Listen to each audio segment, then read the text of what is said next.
दोस्तों, दुनिया में वैसे तो बहुत सी खूबसूरत और बड़ी बिल्डिंग्स हैं, मगर हिंदुस्तान में बना ताजमहल दुनिया की सबसे खूबसूरत कंस्ट्रक्शन में शामिल है। शाहजहां की वाइफ मुमताज की डेथ के बाद शाहजहां ने एक ऐसी यादगार इमारत बनाने का सपना देखा जो आज से पहले कहीं ना बनी हो और कभी ना बनी हो, और इसके लिए दिसंबर 1631 में ताजमहल के लिए जमीन देखी गई जहां इसे बनवाना था, और फाइनली आगरा में इस जमीन को चुना गया। जो उस वक्त राजा जय सिंह, जो आमेर जयपुर के रूलर थे, उनकी थी ये जमीन। राजा जय सिंह ये जमीन शाहजहां को गिफ्ट में देना चाहते थे, मगर शाहजहां ने ये जमीन गिफ्ट में लेने से इनकार कर दी। फिर इस जमीन के बदले 4 अलग प्लॉट राजा जय सिंह को दिए गए, मतलब प्रॉपर्टी एक्सचेंज के तौर पर ये जमीन ली गई। और फिर जनवरी 1632 में ताजमहल का कंस्ट्रक्शन काम शुरू हुआ। मगर एक बड़ी दिक्कत ये थी कि ये जमीन यमुना नदी के किनारे थी, और अगर वहां फाउंडेशन तैयार किया जाता तो वो पानी के बहाव से रुक नहीं पाता और एक इतनी बड़ी इमारत बनाना मुश्किल हो जाता। ताजमहल का निर्माण एक बड़ी चुनौती थी, क्योंकि यमुना नदी का किनारा नर्म और गीला था। इस चुनौती का सामना करने के लिए इंजीनियर्स ने एक अनोखा फ्लोटिंग फाउंडेशन बनाया जो लकड़ी पर आधारित था। जी हाँ, लकड़ी। ये लकड़ी का फाउंडेशन नदी के पानी से हमेशा गीला रहता था, जो इसकी मजबूती के लिए जरूरी था। लकड़ी के ऊपर ब्रिक और लाइम मोर्टार का इस्तेमाल किया गया और इस पर सफेद संगमरमर के स्लैब लगाए गए। ये नायाब तरीका था जो ताज को आज भी स्थिर रखता है। यमुना का पानी इस फाउंडेशन को मजबूत बनाए रखता है, लेकिन आजकल नदी के जल स्तर घटने से इसके लिए चिंता का विषय भी हो गया है। वो उसकी ताजमहल की नींव को कमजोर करता है। ताजमहल का डिजाइन अपने आप में एक अजूबा है, जिस तरफ से देखो एक ही जैसा दिखता है। इस डिजाइन को तैयार करने वाले आर्किटेक्ट थे उस्ताद अहमद लाहौरी, जो एक पर्शियन मूल के भारतीय थे। उनकी प्रतिभा का एक और नमूना है दिल्ली का लाल किला। उनके साथ एक पूरी टीम थी जिसमें हजारों कारीगर और आर्किटेक्ट शामिल थे। उस्ताद अहमद लाहौरी ने ताज के डिजाइन में इंडो इस्लामिक और मुगल स्थापत्य कला का शानदार मिश्रण किया, जो ताज को इतना विशेष बनाता है। इसके अलावा कुछ हिस्टोरियंस का मानना है कि उस्ताद ईसा और पुरू ऑफ कॉन्स्टेंटिनोपल जैसे अन्य आर्किटेक्ट भी इसमें शामिल थे, लेकिन मुख्य रोल उस्ताद अहमद लाहौरी का ही था। उस्ताद अहमद लाहौरी एक बेहतरीन आर्किटेक्ट तो थे ही, साथ में वो एक अच्छे और बेहतरीन टीम लीडर भी थे, जिन्होंने 20,000 लोगों की कंस्ट्रक्शन टीम को इतने बेहतरीन तरीके से हैंडल किया। ताजमहल के लिए यूज होने वाला मार्बल राजस्थान से मंगवाया गया, जिसे मकराना मार्बल कहा जाता है। इतने बड़े बड़े मार्बल के स्लैब को इतनी दूर से आगरा तक लाने के लिए 1000 हाथियों से काम लिया गया, और उसके अलावा जो कीमती स्टोन यूज हुए वो भी दुनिया के अलग अलग हिस्से से मंगवाए गए, जैसे कि जेस्पर पंजाब से, जेड और क्रिस्टल चाइना से, टर्किश तिब्बत से, लेपिस लोजोली अफगानिस्तान से, सफेद श्रीलंका से और कार्नेलियन अरेबिया से। मगर इतना बड़ा काम करने के लिए एक बेहतरीन और सबसे अच्छे कारीगरों की जरूरत थी, जो हिंदुस्तान के अलग अलग राज्य और शहरों से बुलाए गए थे, और साथ ही अलग अलग देशों से बेहतरीन कारीगरों को बुलाया गया। इस्माइल अफंदी ओटोमन एम्पायर तुर्की से आए, जिन्होंने ताजमहल का डोम तैयार किया, जो डोम की डिजाइन है। उस्ताद अहमद लाहौरी, जो ताजमहल के चीफ आर्किटेक्ट थे, जिन्होंने ताजमहल की डिजाइन को तैयार किया। उस्ताद ईसा मोहम्मद अफंदी पर्सिया से आए, जिन्होंने ताजमहल की छोटी छोटी डिजाइन को तैयार किया। पुरु ये भी पर्सिया से आए, इन्होंने पूरे काम को सुपरवाइज किया उस्ताद अहमद लाहौरी के साथ। काजिम खान, जो लाहौर से आए, इन्होंने ताजमहल के ऊपर लगे सोने के कलश को तैयार किया। चिरंजी लाल, जो दिल्ली से ही थे, इन्होंने ताज में बने हुए स्कल्पचर को तैयार किया। अमानत खान, जो सिराज ईरान से आए, और इनका काम सबसे अद्भुत और कमाल का था। इन्होंने ताजमहल में कैलीग्राफी का काम किया, ब्लैक मार्बल से कुरानिक आयतों को लिखने का काम जो बहुत मुश्किल था।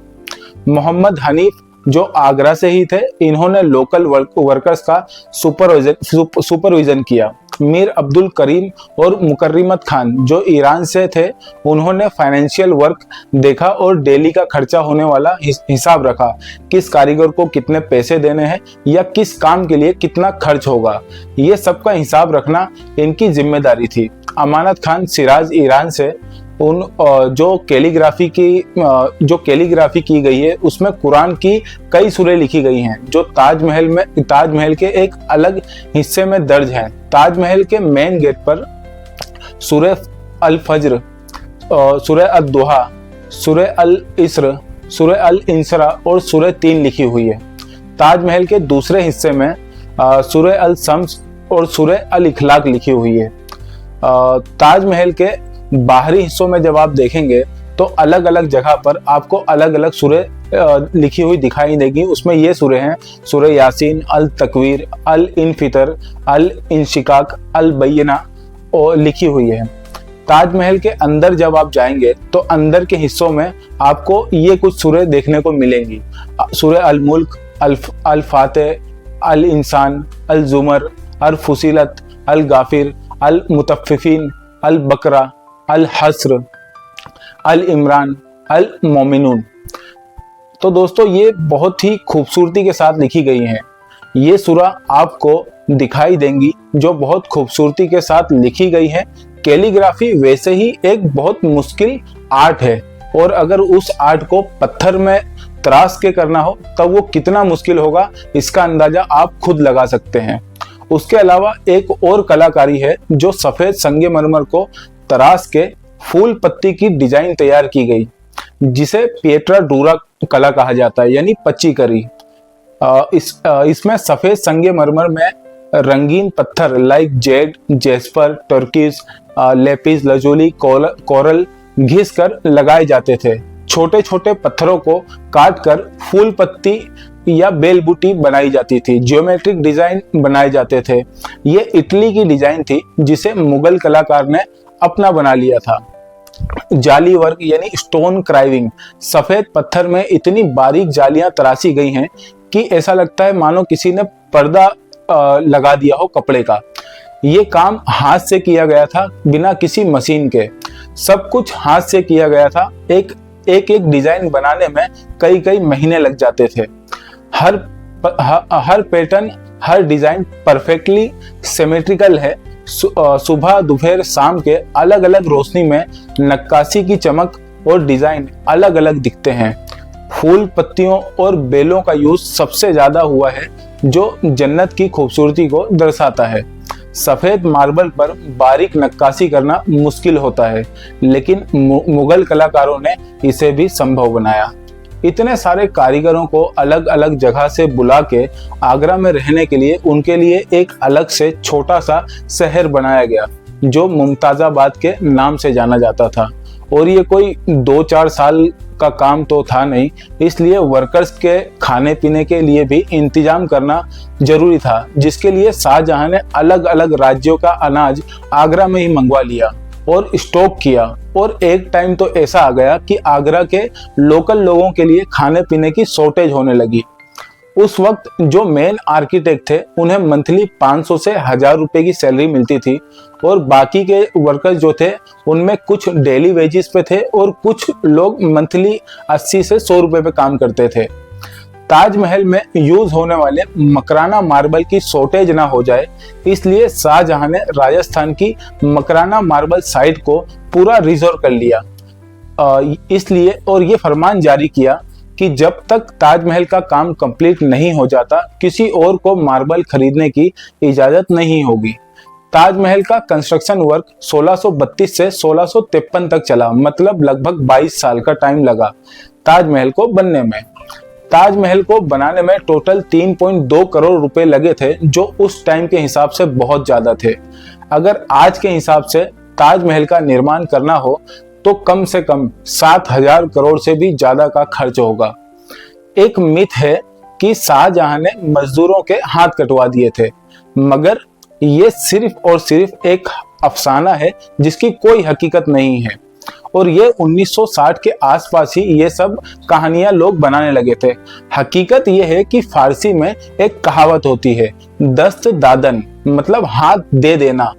ताजमहल का काम पूरा होने के बाद मुगल एम्पायर ने उन सारे कारीगरों को परमानेंट मुगल एम्पायर के लिए काम करने के लिए अपने यहाँ ही रोक लिया और मुगल एम्पायर के सिवा किसी और के लिए काम नहीं करेंगे। आज के बाद ये मजदूर उनसे ये एग्रीमेंट करवाया गया। वो दस्त दादन यानी उन्होंने ये अपना हाथ दे दिया उन्हें। आज ताजमहल दुनिया भर में मशहूर है तो इन बेहतरीन कारीगरों और इनकी कला की वजह से। अगर अगली बार ताजमहल देखने जाएं आप तो हर चीज को बारीकी से देखकर उन कारीगरों को जरूर याद करना जिन्होंने ये कमाल किया है। उम्मीद है वीडियो आपको अच्छी लगी होगी। अच्छी लगी तो लाइक कीजिए, वीडियो को अपने दोस्तों के साथ शेयर कीजिए और कमेंट में बताइए कि आपने ताजमहल कब देखा है। सब्सक्राइब करना ना भूलें और मिलते हैं अगली वीडियो में। तब तक के लिए बहुत बहुत धन्यवाद।